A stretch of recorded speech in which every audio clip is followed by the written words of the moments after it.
you and Scratch were going around. You guys had this 4 turntable remix thing that you guys were doing for a bit. Right. The big one that everybody talks about was Wu-Tang Clan at whatever that venue was in Scarborough. It was like St. Clair and Danforth or something like that. And it's Ella Banquet Hall.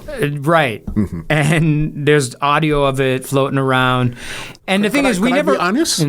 I was the one that recorded that. Oh, did you really? I was the one that recorded All right. Well, you got the famous recording. But the thing about it is, as much as, the promoters told us that's what they were trying to do that night, we never rehearsed anything. It was all freestyled. And me and him don't spin the same. Yeah. He is the technical skill that Mark has, from a blending standpoint. And again, he's not the greatest cut and scratch guy either, right? Like his brain works different in terms of selecting, and his blending is just next level, right? And so, and my thing was the records I chose and a little bit of cutting and scratching but for some reason we killed it that night. Yeah.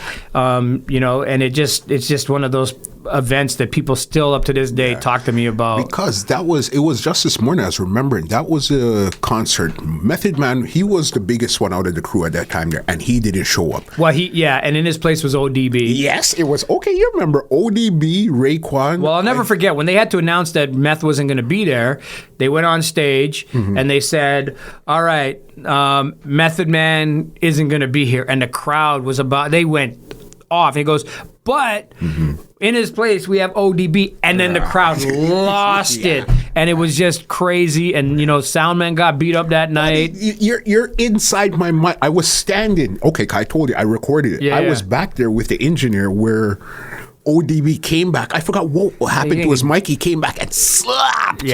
The engineer. He just kept saying, turn my mic up. And the problem with hiring guys who aren't hip-hop based to do hip-hop events is they're never going to understand, because they're used to doing rock events or whatever, and it's not the same sonics, it's not the same acoustics, and who knows the monitor systems and all that shit. And rap guys are always going to be been out of shape anyway, right?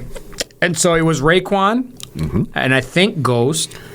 Yes, Raekwon. It was either Ghost or Capadonna. It was. It might have been Cap. I always mix those two up for some strange reason. Yeah, it was supposed to be Ray, Ghost, and Meth. Yeah. I know Ray was there for sure, so maybe it was Cap. Yeah. And then ODB, who really, just the crowd was so happy that he was there. Crazy. And so that was a pretty big night. So so me and Mark, we played together that night, and it's interesting because Mark is also a perfectionist, if you will. For sure. And I always would get nervous playing with him because we didn't DJ the same way. It wasn't the same. You weren't the technical DJ.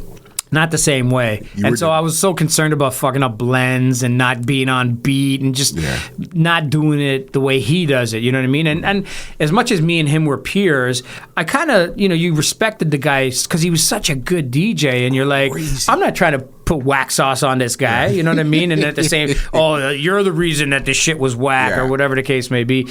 But thankfully that night, everything went smooth, and people talk about that event, and we had a few other parties where we spun together and stuff. But for the most part, I was a solo DJ. You know what I mean? This podcast is brought to you by www.twolinedmusichut.com.